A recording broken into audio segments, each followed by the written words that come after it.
اگر آپ کو کوئی لکھنے میں یہ امر مانے ہے کہ کہیں بسم اللہ کا وہ ادب اور احترام نہیں ہو سکے گا جو کرنا چاہیے، تو پھر بسم اللہ لکھنے کے بجائے صرف زبانی پڑھ لینا کافی ہوگا۔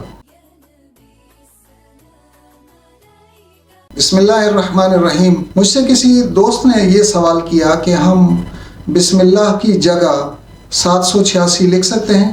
عرض یہ ہے کہ بسم اللہ الرحمن الرحیم الفاظ میں ہے، کسی عدد میں نہیں ہے۔ کچھ طریقہ کار کے مطابق شاید وہ ابجد کا حساب ہے یا کوئی اور حساب ہے، ہر لفظ کی ایک قیمت مقرر کی جاتی ہے اور پھر اس کے لحاظ سے کچھ اعداد بنائے جاتے ہیں۔ شاید یہ کوئی تعویذات والے لوگ اس طرح سے کرتے ہیں، ہر لفظ کا ایک عدد مقرر کیا جاتا ہے اور پھر ان اعداد کو جمع کر کے اور پھر کوئی مقصد نکالا جاتا ہے۔ اس مقصد کے لیے میں نے پلے اسٹور سے ایک ایپ ڈاؤن لوڈ کیا، اعداد کیلکولیٹر، اور پھر میں نے جواب دینے سے پہلے یہ بہتر سمجھا کہ کسی بات کی تحقیق کر لی جائے تب پھر جواب دیا جائے۔ تو جواب عرض کرنے سے پہلے حضور صلی اللہ علیہ وسلم کی ایک حدیث میں ذکر کرنا چاہوں گا۔ حضور اکرم صلی اللہ علیہ وسلم سے حضرت نعمان ابن بشیر رضی اللہ تعالیٰ عنہ نے روایت کیا ہے، قال سمعت رسول اللہ صلی اللہ علیہ وسلم، فرماتے ہیں کہ میں نے حضور اکرم صلی اللہ علیہ وسلم سے فرماتے ہوئے سنا، آپ صلی اللہ علیہ وسلم نے فرمایا، ان الحلال بین و ان الحرام بین، حلال بھی واضح ہے اور حرام بھی واضح ہے، وبینہما امور متشابہات، اور حلال اور حرام کے بیچ میں بہت سارے کام، بہت ساری چیزیں مشتبہ ہوتی ہیں، شبہ والی ہوتی ہیں۔ فمن وقع فی الشبہات وقع فی الحرام، جو شخص ان مشتبہ چیزوں میں پڑ گیا وہ حرام میں پڑ جائے گا۔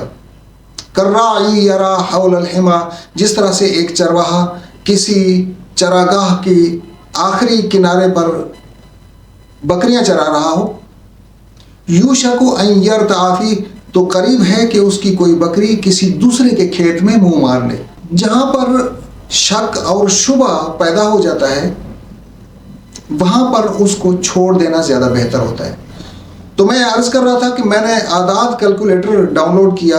اعداد کیلکولیٹر میں جب میں نے بسم اللہ الرحمن الرحیم کا لفظ لکھا، بسم اللہ پوری لکھی، تب میرے سامنے جو عدد آیا وہ 786 ہی تھا۔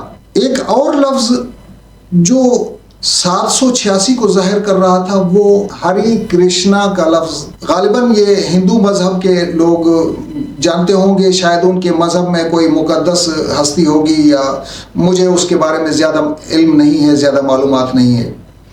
بہرحال چونکہ ہری کرشنا کے لفظ کا تعلق ہندو مذہب سے ہے تو یہ دوسرا مذہب ہے۔ ہمارا مذہب بسم اللہ کا تعلق اسلام مذہب سے ہے اور یہ ہمارے دینی شعار میں سے ہے۔ قرآن مجید میں بھی بسم اللہ الرحمن الرحیم پورا لفظاً ذکر کیا ہوا ہے، کہیں پر عدد میں نہیں لکھا ہوا۔ اب چونکہ جب ایک چیز ہم لکھیں 786 تو یہ بسم اللہ کا متبادل نہیں ہو سکتا، بسم اللہ کی جگہ پر استعمال نہیں کیا جا سکتا۔ ہاں اگر آپ یہ سمجھتے ہیں کہ میں بسم اللہ لکھوں گا تو شاید بے ادبی ہو، شاید اس کا وہ ادب اور احترام نہ ہو سکے جو ہونا چاہیے، تب پھر بسم اللہ الرحمن الرحیم زبانی طور پر پڑھ لیا جائے، زیادہ بہتر ہے، لکھنے کی ضرورت نہیں رہتی۔ اور یہ جو شک اور شبہ پیدا ہو گیا، اشتباہ پیدا ہو گیا کہ ہم لکھ رہے ہوں 786 بسم اللہ سمجھ کر، بسم اللہ کا تصور کر کے لکھ رہے ہوں 786، اور جو پڑھنے والا شخص ہو وہ اس کو ہری کرشنا پڑھ رہا ہو، تو یہ اشکال پیدا ہو جاتا ہے، شبہ پیدا ہو جاتا ہے۔ حضور اکرم صلی اللہ علیہ وسلم سے ایک حدیث مروی ہے، دع ما یریبک الی ما لا یریبک، ایسی چیز جو تمہیں شک میں مبتلا کرے اس کو چھوڑ دو اور ایسی چیز کی طرف مائل ہو جاؤ جس میں تمہیں شک و شبہ نظر نہ آئے۔ تو بسم اللہ الرحمن الرحیم مکمل ہی لکھا جائے گا، بسم اللہ کا متبادل 786 نہیں ہو سکتا ہے۔